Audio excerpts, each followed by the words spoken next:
పట్నం నరేందర్ రెడ్డి పిటిషన్ల విచారణపై సందిగ్ధత నెలకొంది. తనను రిమాండ్ చేయడాన్ని సవాల్ చేసిన పట్నం నరేందర్ రెడ్డి ఇప్పటికే క్వాష్ బెయిల్ పిటిషన్ వేశారు. తనకు సంబంధం లేకపోయినా కేసులో విరిగించారని పిటిషన్ దాఖలు చేశారు. అయితే ఇవాళ కోర్టు హాలిడే కావడంతో హౌస్ మోషన్ పిటిషన్ వేసే అవకాశం ఉన్నట్లు తెలుస్తోంది. మరోవైపు పట్నం నరేందర్ రెడ్డిని స్పెషల్ బ్యారక్ లో ఉంచుతూ కోర్టు బీఆర్ఎస్ లో legal team house motion petition వేయనున్నట్లు తెలుస్తోంది. కాగా ప్రస్తుతం చెర్లపల్లి జైల్లో ఉన్న పట్నం నరేందర్ రెడ్డి ఉండగా 5గురు నేరస్తులతో కలిపి నరేందర్ రెడ్డిని ఉంచారన్న బీఆర్ఎస్ అంటుంది. మాజీ ఎమ్మెల్యే అయినందున నరేందర్ రెడ్డిని స్పెషల్ బ్యారక్ లో ఉంచాలంటూ బీఆర్ఎస్ తరపు న్యాయవాది కోరనున్నారు.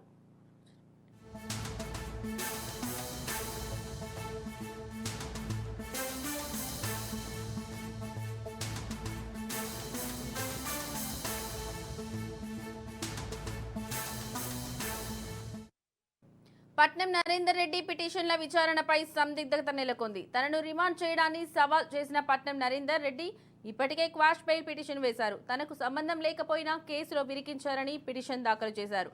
అయితే ఇవాళ కోర్టు హాలిడే కావడంతో హౌస్ మోషన్ పిటిషన్ వేసే అవకాశం ఉన్నట్టు తెలుస్తోంది.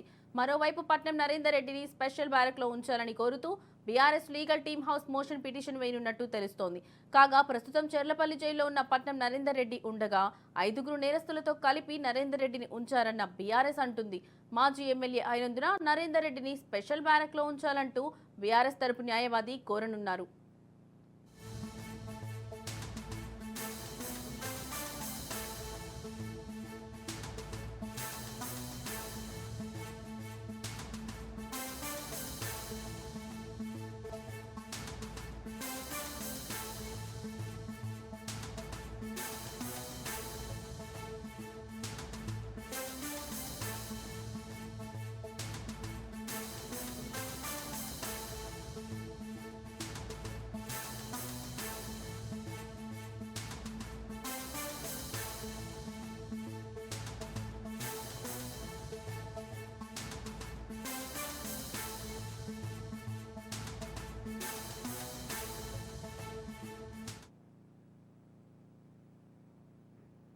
బ్రేకింగ్ న్యూస్ చూస్తున్నాం. పట్నం నరేందర్ రెడ్డి పిటిషన్ల విచారణపై సందిగ్ధత నెలకొంది. తనను రిమాండ్ చేయడాన్ని సవాల్ చేసిన పట్నం నరేందర్ రెడ్డి ఇప్పటికే క్వాష్ బెయిల్ పిటిషన్ వేశారు. తనకు సంబంధం లేకపోయినా కేసులో విరికించారని పిటిషన్ దాఖలు చేశారు. ఇక ఇదే అంశానికి సంబంధించిన మరింత సమాచారం మా ప్రతినిధి రాజురెడ్డి లైవ్ లో అందిస్తారు.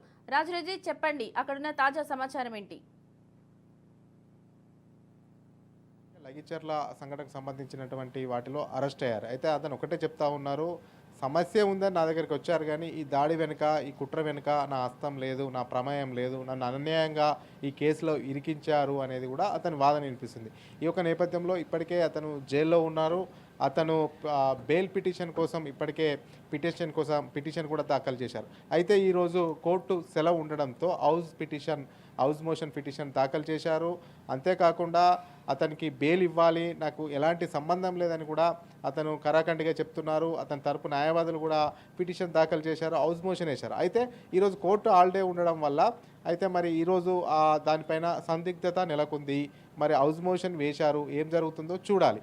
అయితే ఆయన పర్టికులర్గా ఒకటైతే క్లియర్గా చెప్తా ఉన్నాడు, నాకు ఏం సంబంధం లేదు, ఇలా అన్యాయంగానే ఈ యొక్క ప్రభుత్వం కావాలని టార్గెట్ చేసి నన్ను ఈ కేసులో ఇరికించింది. అంతేకాకుండా నేను ఉన్నటువంటి జైల్లో నాతో పాటు చెంచల్గూడ జైల్లో 5గురు ఉన్నారు. ఆ 5గురు కాకుండా నేను గతంలో ఎమ్మెల్యేగా పనిచేశాను, నాకు స్పెషల్ బ్యారక్ కేటాయించాలనేది కూడా అతను హౌస్ మోషన్ పిటిషన్లో దాఖలు చేసినట్టు తెలుస్తుంది.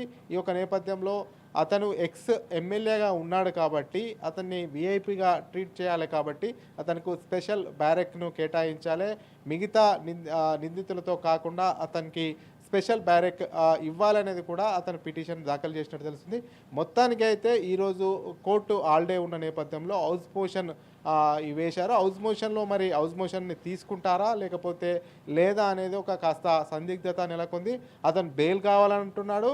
అదే పక్షంలో అతన్ని కనుక అట్లే రిమైండ్ కంటిన్యూ అయ్యేది ఉంటే మాత్రం స్పెషల్ బ్యారెక్ అతనికి కేటాయించాలనేది కూడా చెప్తున్నారు. ఇప్పటికే బీఆర్ఎస్ సంబంధించినటువంటి లీగల్ టీం అందుకు సంబంధించినటువంటి పూర్తిగా అధ్యయనం చేసింది. లీగల్ టీం కూడా కసరత్తు చేస్తుంది. పూర్తిగా అతనికి బెయిల్ మంజూరయ్యే విధంగా, అదేవిధంగా స్పెషల్ బెయిల్ మంజూరయ్యే విధంగా మొదటగా ప్రయత్నం చేస్తారు. లేకపోతే ఒకవేళ బెయిల్ రాకపోతే స్పెషల్ బ్యారెక్లో అతన్ని ఉంచాలి అంటూ ఆ పిటిషన్ కూడా దాఖలు చేశారు. మరి కోర్టు ఈరోజు హాలిడే కాబట్టి మరి ఎలా అసలు ఈ హౌస్ మోషన్ని తీసుకుంటుందా లేదా అనేది కూడా ఒక సందిగ్ధతనైతే నెలకొందని చెప్పుకోవచ్చు. Right Raj Reddy, thank you.